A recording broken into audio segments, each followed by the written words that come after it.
যেটি আজকে সেটা হচ্ছে যে দেখুন এই দুটো আলোচনা করা হলো, সেটা আমি আমার পক্ষ থেকে দিলাম।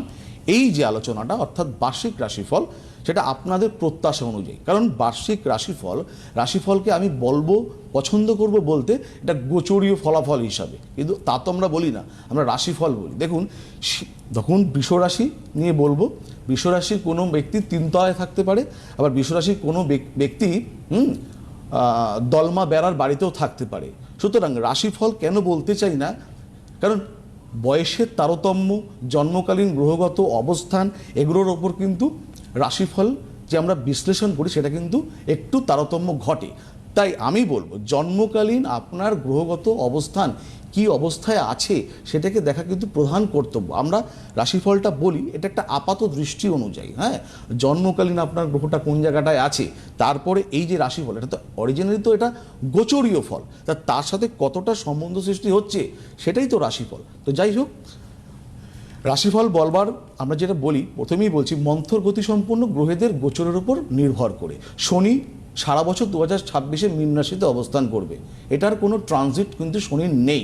বৃহস্পতি বর্তমানে মিথুন রাশিতে, যদিও বক্রী অবস্থান, 11ই মার্চ বক্রী অবস্থা ত্যাগ করবে।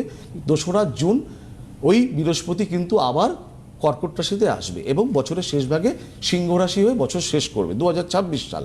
এবং 2026 সালের কুম্ভ রাশিতেই রাহু থাকবে 5ই ডিসেম্বর পর্যন্ত, উল্টো দিকে কেতু থাকবে সিংহ রাশিতে 5ই ডিসেম্বর পর্যন্ত, একদম মানে পুরো বছরটা নিয়ে নেবে। ঠিক আছে, তাহলে এটা হলো মন্থর গ্রহের গোচর। এই গোচরের ওপর কি দাঁড়াচ্ছে বৃষ রাশির 2026 সাল বলবো। বিদ্যার্থীদের সফলতা মোটামুটি ভালো।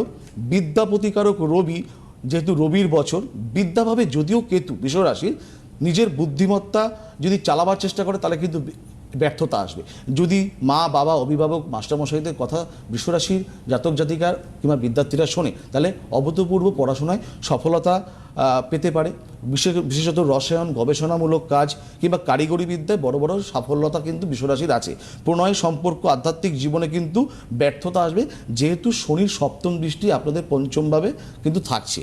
দাম্পত্য জীবনে শুভ, তবে জুন মাসের পরে কিন্তু একটু অশুভ অবস্থায় যাবে যখন বৃহস্পতি যখন কর্কটে আসবে।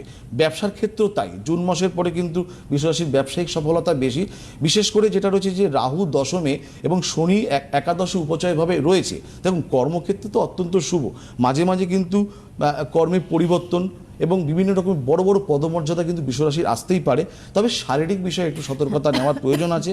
বড় বড় অস্ত্রোপচার কিংবা দীর্ঘদিন ধরে একটা জড়া ব্যাধি, এগুলো কিন্তু আপনাদের থাকতে পারে। হঠাৎ অকস্মাৎভাবে কিন্তু বাস্তু এবং মাতৃস্থানীয় সুখের ব্যাহত হতে পারে, যেহেতু রাশির চতুর্থভাবে যেহেতু কেতুর অবস্থান। আসবো মিথুন রাশি 2026 সাল কীরকম যেতে পারে, খুবই সামান্য 5% বলতে পারছি। তো যাই হোক, দশমে শনি মোটামুটি মধ্যম ফল দেয় বরাহ মতে, কিন্তু বৃহস্পতি কিন্তু না স্থানে রয়েছে মিথুন রাশিতে। তাই মানসিক ভয় ভীতি, সবসময় একটা নার্ভাসনেস কাজ করতে পারে, উদরপীড়া, লোয়ার পোর্শন অফ বডি, এই ধরনের সমস্যা আসবে, বিভিন্ন রকম ব্যাধি। দেখুন বিদ্যার্থীতে কিন্তু নানাবিধ বিড়ম্বনা, বিদ্যাক্ষেত্রে যেহেতু শনির সপ্তম দৃষ্টি থাকছে, তাই বিড়ম্বনা কিন্তু মিথুন রাশির ক্ষেত্রে আসবে, সতর্কতা অবলম্বন প্রয়োজন।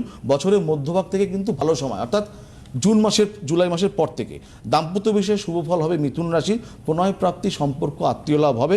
ব্যবসায়ীদের জন্য শুভ, এবং বৃহস্পতির সপ্তম পূর্ণদৃষ্টি যেহেতু সক্ষেত্রে থাকছে মিথুন রাশির সাপেক্ষে, সেক্ষেত্রে কিন্তু জুন মাস পর্যন্ত একটা ভালো সফলতা কিন্তু আপনারা পাবেন। হ্যাঁ, কর্ম নিয়ে একটু ভোগান্তি, মামলা হঠাৎ করে আসতে পারে।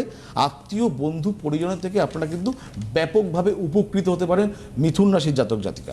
আসবো 2026 কর্কট রাশি কীরকম যাবে। দেখুন বিদ্যাভাবে বৃহস্পতি পঞ্চম দৃষ্টি, জুনের পর কিন্তু বৃহস্পতি পঞ্চম দৃষ্টি থাকবে, হ্যাঁ, কর্কট রাশির পঞ্চমে। অর্থাৎ যেহেতু কর্কট রাশিতে বৃহস্পতি আসছে জুন মাসের পর, উচ্চশিক্ষা ব্যাপক সফলতা পাবে কর্কট রাশির জাতক জাতিকা।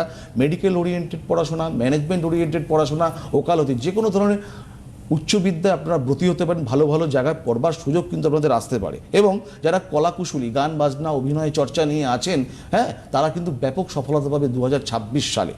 প্রণয় সম্পর্ক এবং বিভিন্ন রকমের সম্পর্ক আসবে। ভ্রমণ আপনাদের হতে পারে ভালো ভালো জায়গায়। দাম্পত্য জীবনে ফার্স্ট হাফ কিন্তু ভালো নাও যেতে পারে, সেকেন্ড হাফ অর্থাৎ জুন মাসের পরে কিন্তু আপনাদের বিয়ে সংগঠিত হতে পারে, ধরুন মামলা মোকদ্দমা কিংবা অ্যাডজাস্ট হচ্ছিল না, সেগুলো তো ভালো আসতে পারে। ব্যবসা ধীরে চলো নীতি নিয়ে কিন্তু আপনাদের এগোতে হবে, হ্যাঁ। পরে আস্তে আস্তে কিন্তু ব্যবসার উন্নতি হবে, মানে মার্চ এপ্রিলের পর থেকে। কর্ম নিয়ে কিন্তু একটা সংশয় থাকে, মানে যারা বেতনভোগী কর্মচারী, অর্থক্ষয় বাড়াতে পারে এবং কিছু ক্ষেত্রে কিন্তু ঋণ বৃদ্ধি হতে পারে। আসবো কন্যা রাশি, বিদ্যাভাব মধ্যম শুভ এবং ফলাফল খুব একটা ভালো নাও হতে পারে। তবে কিছু ধরনের মানসিক অশান্তি এগুলো কিন্তু থাকবে, কারণ সপ্তমে শনির দৃষ্টি থাকছে, মানে শনির সপ্তম দৃষ্টি থাকছে। টেকনিক্যাল মেডিকেল এই ধরনের পড়াশোনা করলে একটু ভালো, ভূগোল নিয়ে পড়াশোনা করা যেতে পারে কিংবা ম্যানেজমেন্ট পড়াশোনা করা যেতে পারে।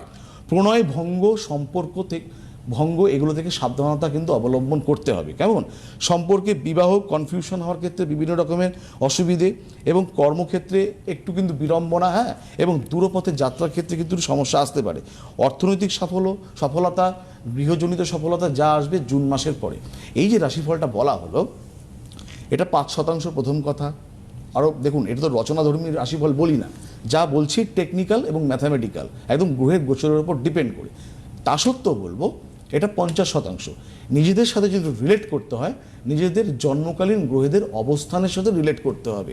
কারণ দেখুন, একটা কথা, 1000টা পয়েন্ট বললাম, হয়তো একটা পয়েন্ট আপনাদের মনঃপূত হতে পারে, ঠিক আছে, সেটা কিন্তু আপনাদের খুব একটা মানে 1000 ব্যক্তি 1000 ধরনের রাশিফল বলবে, আপনারা ভাববেন যে আমার সাথে কি হতে চলেছে, মানে একটা পিন পয়েন্ট বক্তব্যে আমরা কিন্তু উপনীত হতে পারবো না।